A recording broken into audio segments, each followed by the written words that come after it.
Hi again everybody, welcome back again di Altcoins Update. First, before saya pengen update, saya pengen say thanks sekali lagi buat teman-teman subscribers, terutama yang baru subscribe nih, yang support YouTube channel ini sampai menembus 80.000 subscribers. Finally ya guys ya, masuk kepala 8. Jadi kemarin kita ngelakuin atau ngadain yang namanya live streaming.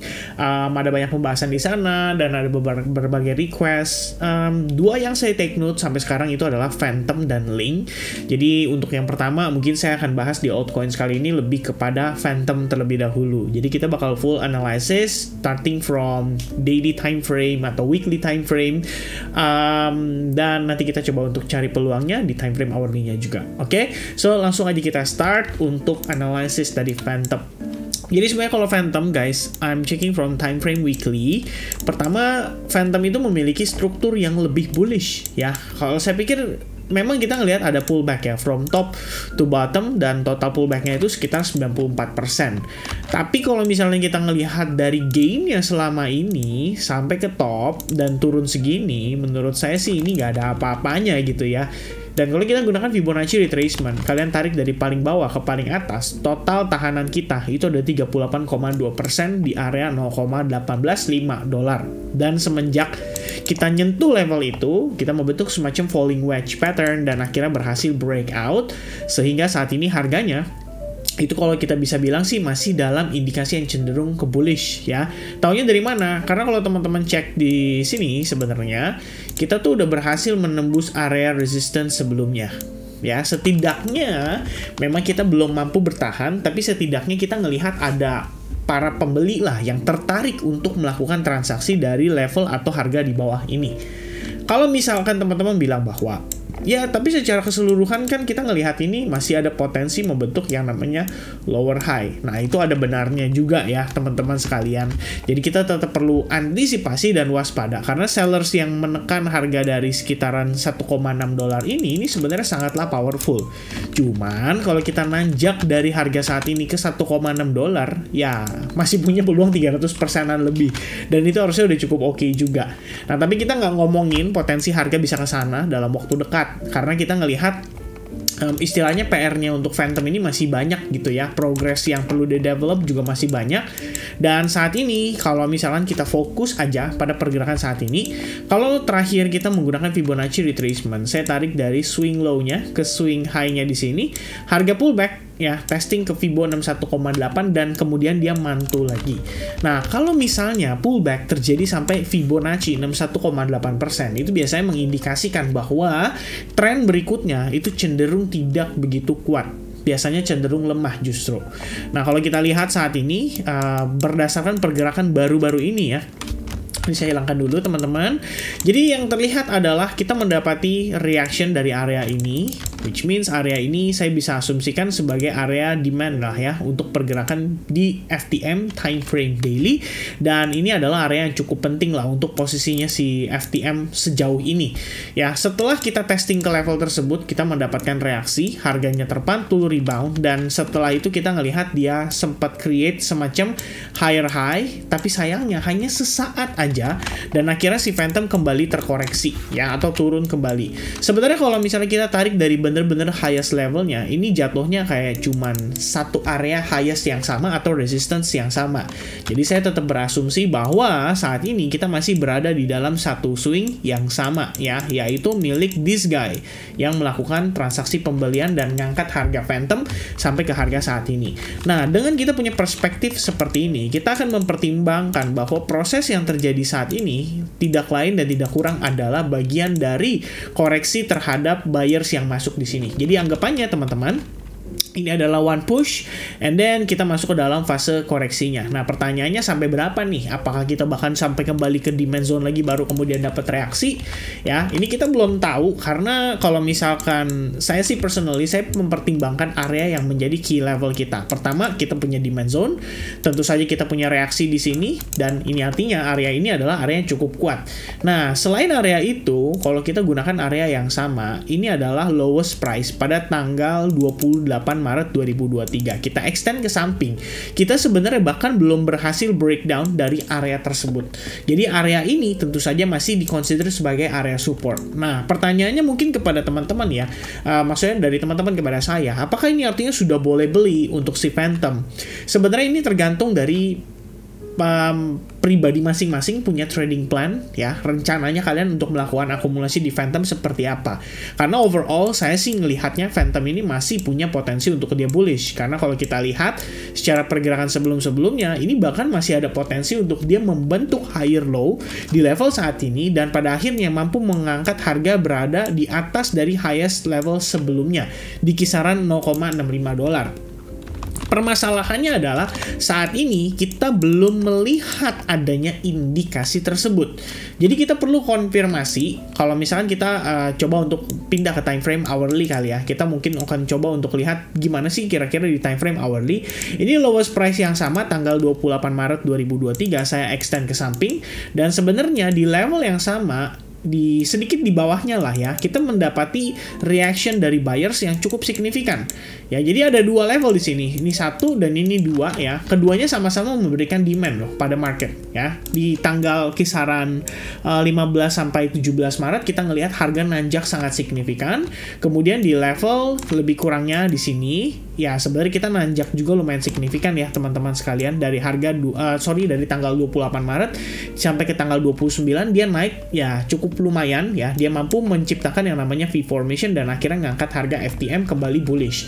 Cuman kalau kita compare sedikit, kita lihat antara yang pertama di sini dengan yang kedua, saya mungkin akan lebih pegang yang pertama ya. Jadi istilahnya initiator yang ada di sini itu punya power yang lumayan signifikan untuk mengubah istilahnya Phantom kembali bergerak bullish. Nah, kalau misalkan kita berbicara soal memori, area mana sih kira-kira yang bakal memberikan reaksi paling signifikan? Saya pikir adalah area di kisaran $0,3750.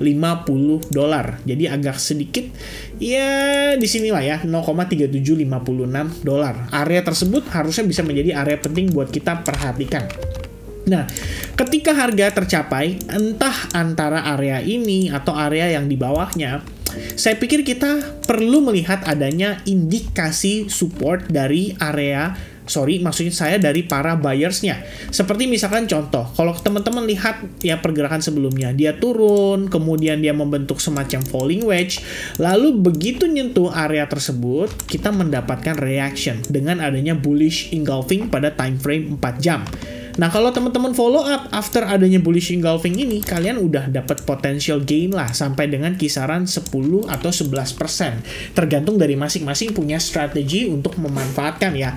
Karena kalau misalnya kita lihat di samping seperti ini sebenarnya ada area support and resistance juga pada level yang lebih kurang ya bisa menjadi tahanan lah pada pergerakan si Phantom ya. Karena kalau kita lihat di sini dia punya trend line, kemudian dia juga punya support resistance. Ya tentu saja itu bisa menjadi area-area pertimbangan kita untuk taking profit dari sebagian transaksi yang kita lakukan.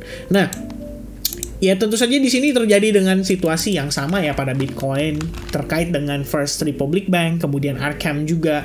After that, kita ngelihat rejection terjadi sangat signifikan dan prosesnya mencangkup semacam membentuk ascending triangle pattern. Namun, karena Bitcoinnya breakdown, saya pikir FTM juga terkena dampaknya ya. Istilahnya sama rata nih, kena bagian ya, kena serangan juga dari Bitcoin. Dan akhirnya FTM diajak untuk testing ke level yang ada di bawahnya lagi. Nah, asumsi saya teman-teman, kalau misalnya di level yang sama, buyersnya sudah memberikan reaksi sebanyak 2 kali, tapi dia gagal untuk memfollow up. Artinya teman-teman, buyers yang melakukan transaksi di sini itu belum punya cukup order untuk mengubah ya, istilahnya untuk membawa harganya kembali di markup ya. Pertimbangannya adalah kalau misalnya demand atau order buy yang ada di sana itu banyak, harusnya kita bisa melihat sellers yang sebelumnya mencoba untuk menekan itu nggak perlu khawatir kehabisan order ya, karena demandnya banyak, bahkan demandnya tuh berlebihan sampai-sampai seluruh selling order itu dimakan. Tapi faktanya, harga perlahan-lahan kembali turun, testing ke level yang sama.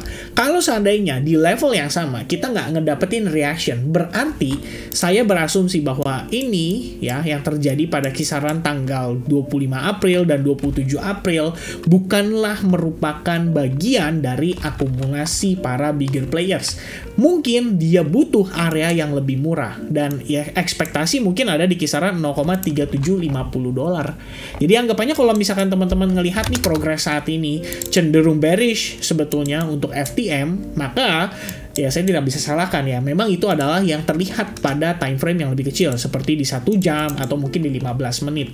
Jadi kalau kalian mau follow up, mungkin kalian bisa menggunakan bantuan dari exponential moving average juga, seperti EMA 8 dan EMA 21. Jadi selama harganya ter-reject dari area EMA 8 seperti ini, atau misalkan dia nanjak dan testing ke EMA 21 tapi kemudian dia mengalami rejection lagi, maka sebenarnya nggak perlu panik ya, karena memang kita udah melihat indikasinya bahwa buyers di sini itu belum punya cukup kekuatan untuk mensupport pergerakan daripada si FTM untuk kembali bullish ya. Mungkin dia butuh area yang lebih murah untuk digapai.